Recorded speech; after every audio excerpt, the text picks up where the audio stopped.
बोलना पड़ेगा राधे राधे।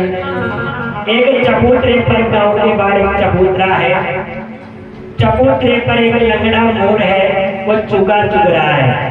महाराज द्वारपाल ने सोचा कि कन्या है, कन्या के भाग्य में ये मोर लिखा है, ऐसा कर्म हम नहीं करेंगे।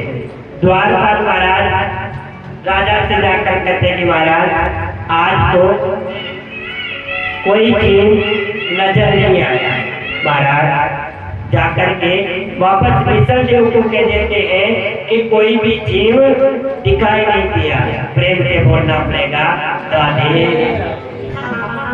दूसरे दिन हुआ, पद्मावती से पूछा कि किसके भाग्य का काती है? कहा कि पिताजी मेरे भाग्य का काती, मेरे भाग्य का साथी। पिताजी ने कहा कि जाओ द्वारपाल को भेज देते हैं। और द्वारपाल को जाते हैं, वापसी महाराज द्वारपालों को वही मोर दिखाई देता है जो एक पेड़ से लंगड़ा है, एक पेड़ से लंगड़ा है और चुगा चुग रहा है गांव के बाहर। महाराज द्वारपाल सोचते हैं कि शायद इसके भाग्य में यही लिखा है।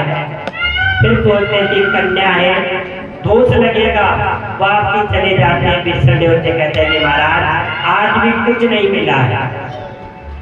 आज तीसरा दिन हुआ, तीसरे दिन भी महाराज विष्णु देव कहता है कि किसके भाग्य का खाती है?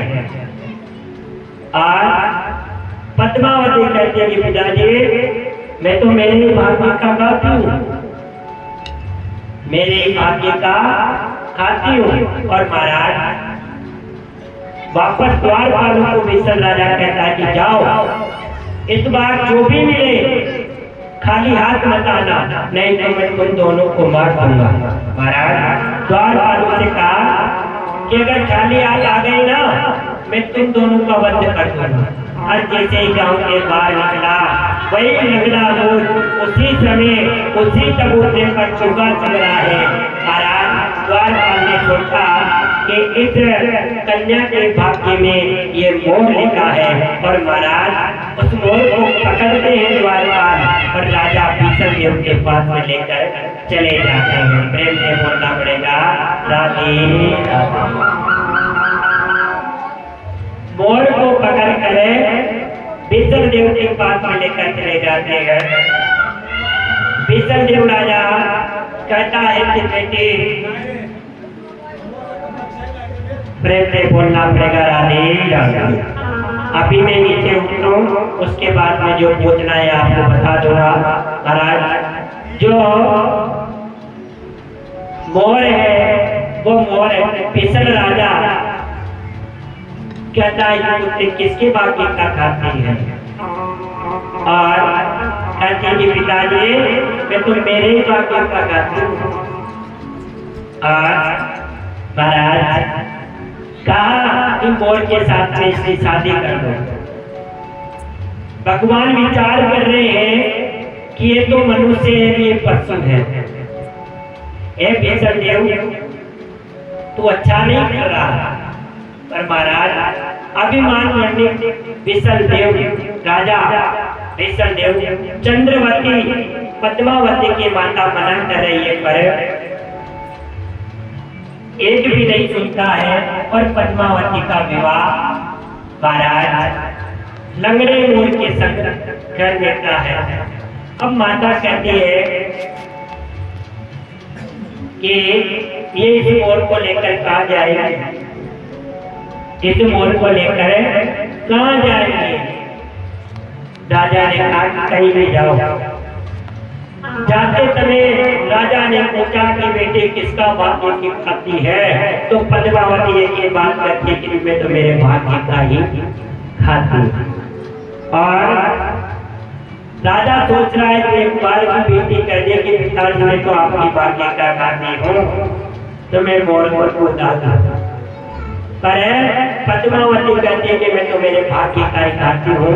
राजा ने महाराज बैलगाड़ी मंगवाई और पद्मा बाई को और लंगड़े मोर को उसमें बिठा दिया और कहा कि जय भी एक गाड़ी रुक जाए वही तेरा घर है और वही तुझे रहना है।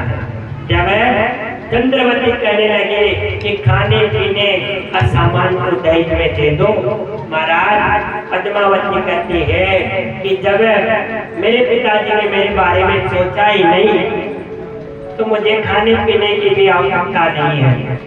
जो ये मोर खाएगा वही मैं खाऊंगी।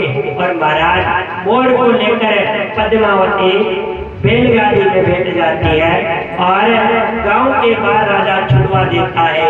चलते चलते चलते महाराज जंगल में निकल जाते हैं और दुर्भाग्य से क्या होता है कि जो बैल है ना उस बैल को भी महाराज एक काला सर्प डस जाता है।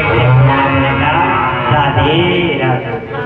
और जैसे ही चलते चलते बैल को काला सर्प डसता है और वो बैल तालाब के नीचे गिर जाता है और पद्मा बाई और मोर भी नीचे गिर जाते हैं। महाराज बैलगाड़ी टूट जाती है। अब पद्मावती क्या करे? अब पद्मावती क्या करे? उस मोर को लेकर बैठ जाती है और दौड़ने लग जाती है। पद्मावती प्रेम से बोलना पड़ेगा राधे राधे। पद्मावती रोने लग जाती है, विलाप करने लग जाती है कि प्रभु हे नारायण आपने अच्छा नहीं किया, अब तो मेरी लाश मेरे हाथ में है। अब महाराज दिन जल जाता है। दिन जलते ही जो मोर है तो महाराज उठकर पेड़ पर बैठ जाता है। अब पद्मावती कहाँ जाता है? अब पद्मावती कहाँ जाए? और जिस पेड़ पर वो मोर बैठता है ना उस पेड़ के नीचे जाकर महाराज